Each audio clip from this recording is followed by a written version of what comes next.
नमस्कार दोस्तों, आप सभी का विश्व भारती चैनल में बहुत-बहुत स्वागत है। दोस्तों, आज मुंबई के पूर्व पुलिस आयुक्त परमबीर सिंह, इनकी सुनवाई थी सर्वोच्च न्यायालय में, ऑनरेबल सुप्रीम कोर्ट में। और वहां पर महाराष्ट्र की सरकार फिर उनकी जो नाव है वहां पर हिचकोले खाती हुई नजर आई। क्या हुआ, कैसे हुआ और जो इच्छा थी महाराष्ट्र के सरकार की, वो कैसी अपूरी रह गई या वो लगभग किस तरह से रिजेक्ट होने जा रही है, इसके हम आपको पूरी जानकारी इसी वीडियो में देने जा रहे हैं। कृपया इस वीडियो को पूरा अंत तक देखें। पूरी जो जानकारी है वो कुछ इस प्रकार से है कि जैसे ही सुनवाई चालू हुई तो उस समय सीबीआई से सुप्रीम कोर्ट के बेंच ने, सम्मानीय बेंच ने ये मांगा कि आपका से क्या है। उन्होंने कहा कि अब तक हमने फाइल नहीं किया, हम ये आर्ग्यू कर देंगे। उन्होंने कहा कि नहीं, आपका एफिडेविट आप फाइल कीजिए, हमको आपके एफिडेविट की जरूरत है। इसके ऊपर महाराष्ट्र सरकार के जो वकील थे उन्होंने जवाब दिया कि हमने अपना से फाइल कर दिया है, हमने अपना एफिडेविट फाइल कर दिया है। बस वहीं वो आकर फंस गए, क्योंकि ये एफिडेविट फाइल करने की देरी थी। ये एफिडेविट में क्या लिखा है ये तो काफी सारे मीडिया चैनल्स में लीक हो चुका है कि ये सस्पेंडेड ऑफिसर है और इन्हें सस्पेंड कर दिया गया है, इनके खिलाफ वसूली के यानी एक्सटॉर्शन के मामले हैं वगैरह वगैरह वगैरह। और ये कई महीने बिना किसी जानकारी के ड्यूटी से, अपने कर्तव्य से गैर हाजिर रहे, एब्सेंट रहे। तो यानी महाराष्ट्र सरकार का जो कल था, जिस दिशा में वो इशारा कर रहे थे या जो उनकी दिशा थी काम करने की परमबीर सिंह के विषय में, ये स्पष्ट रूप से उस एफिडेविट से साफ दिखाई दे रही थी। और हमें जो अंदाजा था, क्योंकि जब ये जानकारी आई कि महाराष्ट्र सरकार ने जो एफिडेविट बनाया है और जो फाइल किया है वो ही उन्हें लफड़े में लाएगा, उसी तरह का कुछ प्रकार हुआ। महाराष्ट्र की महाविकास आघाड़ी की सरकार, जो सम्माननीय उद्धव ठाकरे मुख्यमंत्री के नेतृत्व में, वो फिर अपने जाल में खुद फंस जाएगी, जिसका हमें पहले से ही अंदेशा था, वही हुआ।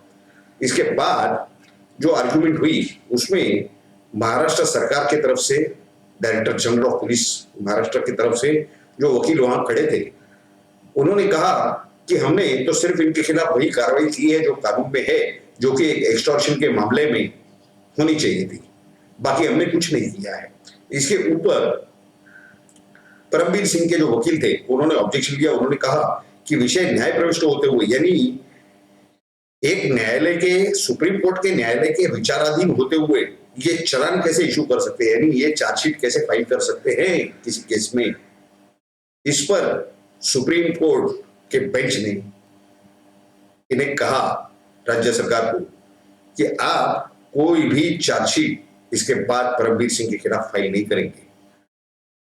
और जो अंतरिम रिलीफ दिया हुआ है, यानी इंटरिम रिलीफ जो दिया हुआ है उन्हें नॉट टू अरेस्ट का, वो आने वाले 11 तारीख तक, यानी अगली तारीख 11 दिसंबर 2021 की उन्हें दी गई है।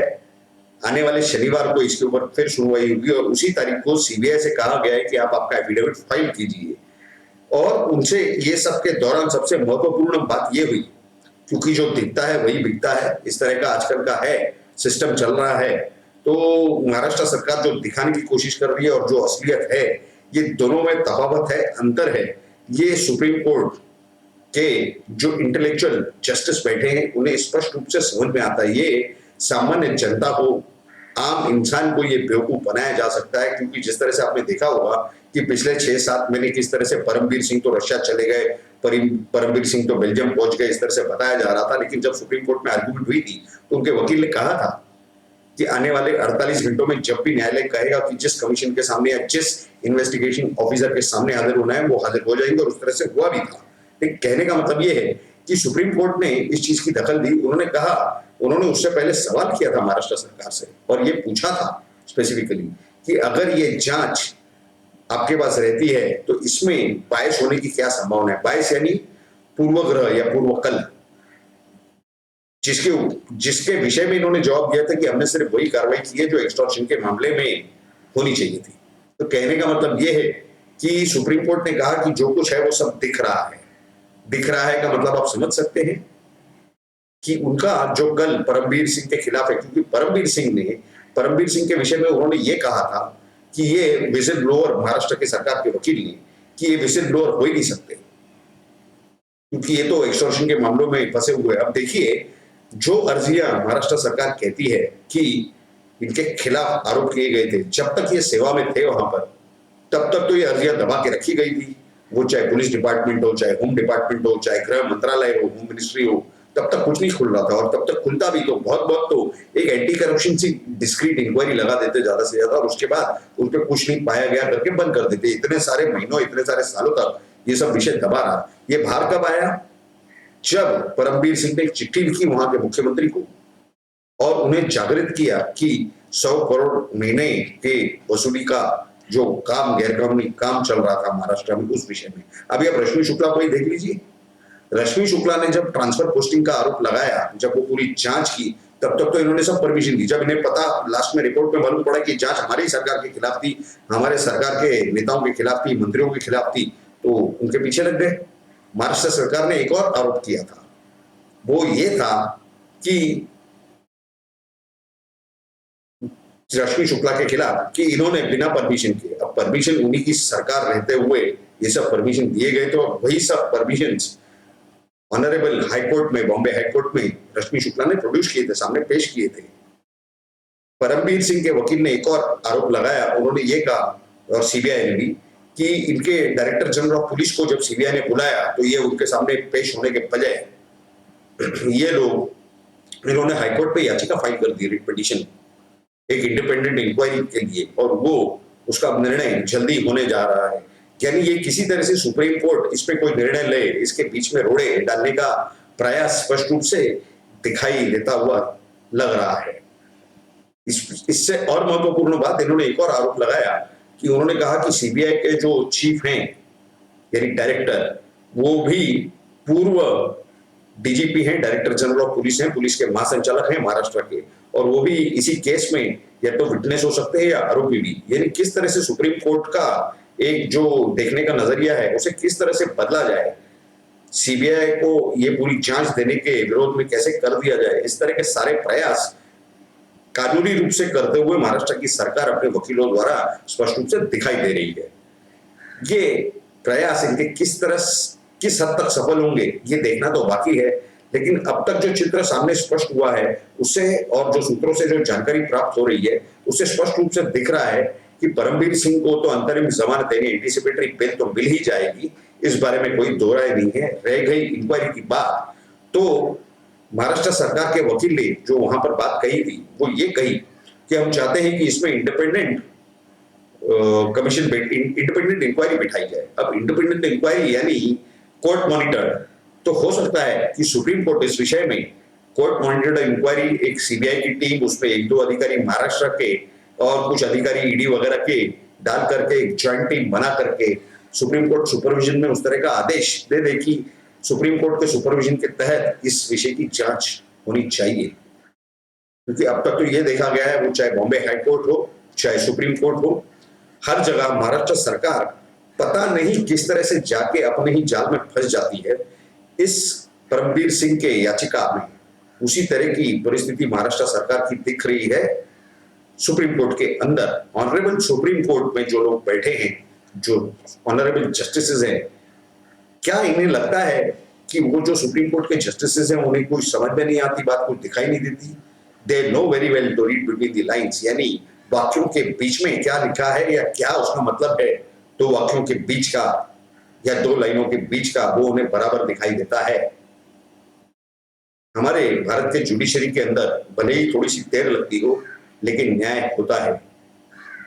देर आए दुरुस्त आए, इस तरह की कहावत भी है। तो कहीं ना कहीं घुमा फिरा के न्याय जरूर मिलता है, ये हम आपको बात स्पष्ट रूप से बता दें। हाँ, ये काफी लोगों को लगता है कि जो अन्याय करने वाले हैं वो आसानी से छूट जाते हैं। वो छोड़ नहीं दिए जाते, उन्हें छोड़ना इसके लिए पड़ता है क्योंकि उनके खिलाफ कोई सबूत नहीं मिलता। हम न्यायपालिका की तरफदारी करने के लिए बात नहीं कर रहे, हम सिर्फ हकीकत अपने दर्शकों के सामने रखने का प्रयास कर रहे हैं, प्रयत्न कर रहे हैं।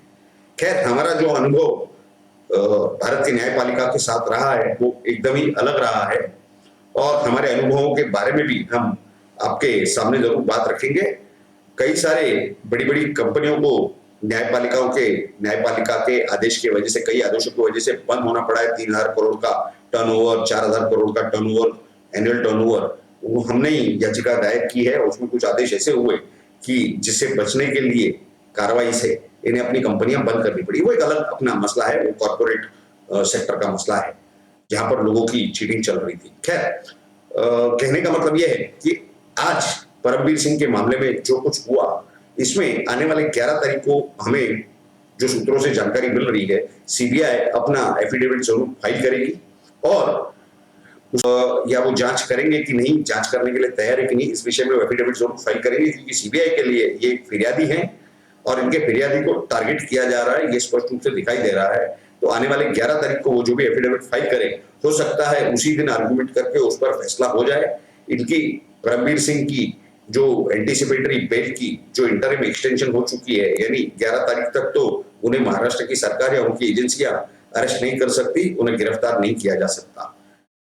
11 तारीख को, 11 दिसंबर 2021 को हमें जो सूत्रों से जानकारी प्राप्त हो रही है, वो हिसाब से इनकी एंटीसिपेटरी बेल तो कंफर्म ही कर दी जाएगी। उसके सिवा ये जो पूरी जांच, जो कि सीबीआई के या केंद्र सरकार के या शायद सुप्रीम कोर्ट के भी, कि ये एक्सटॉर्शन से ज्यादा करप्शन का मामला दिख रहा है, भ्रष्टाचार का, क्योंकि जब तक महाराष्ट्र सरकार के तहत ये सर्विस में थे, तब तक वो उसे करप्शन के एंगल में देखने का प्रयास कर रहे थे, और अब जबकि वो खुद इनके खिलाफ हैं, तो ये उसे भ्रष्टाचार नहीं, उसे वसूली यानी एक्सटॉर्शन का मामला है, इस एंगल से देखने का प्रयास नहीं कर रहे, देख रहे हैं। तो ये जो फर्क आ चुका है, इसकी भी बात सम्माननीय सुप्रीम कोर्ट के ध्यान में आ चुकी है, ऐसा हमें स्पष्ट रूप से दिखाई दे रहा है। तो इसी वजह से हो सकता है कि सीबीआई को ये जांच दे दी जाए या फिर एक जॉइंट टीम बनाई जाए, जिसमें से महाराष्ट्र राज्य के 2-4 अधिकारी और बाकी पूरी टीम सीबीआई और इन्फोर्समेंट डायरेक्टोरेट वगैरह की रहे। ये इस तरह की संभावना अभी नकारी नहीं जा सकती। खैर, हमने इस पूरे विषय पर नजर बनाई हुई है। आने वाली 11 तारीख को सुप्रीम कोर्ट में जो भी कुछ होगा, वो पूरी जानकारी हम आपके सामने जरूर अपने वीडियो के माध्यम से रखेंगे। हमने आपको जो भी जानकारी दी उस विषय पर आपको ये कंटेंट कैसा लगा, आज का वीडियो कैसा लगा, ये जरूर आप नीचे कमेंट बॉक्स में कमेंट करके बताएं और इस वीडियो को जरूर लाइक करें और सभी के साथ शेयर करें। अगर आप हमारे इस चैनल पर नए हैं तो इस चैनल को जरूर सब्सक्राइब करें और सब्सक्राइब करने के बाद सब्सक्राइब बटन के बाजू में जो बेल आइकन का लिंक दिया हुआ है उस पर क्लिक करके ऑल नोटिफिकेशंस का ऑप्शन सिलेक्ट करके उस पर क्लिक कर दें, ताकि आपको हमारे हर वीडियो और एपिसोड की तुरंत नोटिफिकेशन प्राप्त हो, सबसे पहले नोटिफिकेशन प्राप्त हो और सबसे पहले आप ये जानकारी हमारे वीडियो के माध्यम से प्राप्त कर सके। आप सभी लोगों ने इस वीडियो को पूरा अंत तक देखा, इसके लिए आप सभी का बहुत बहुत धन्यवाद। भारत माता की जय। जय हिंद।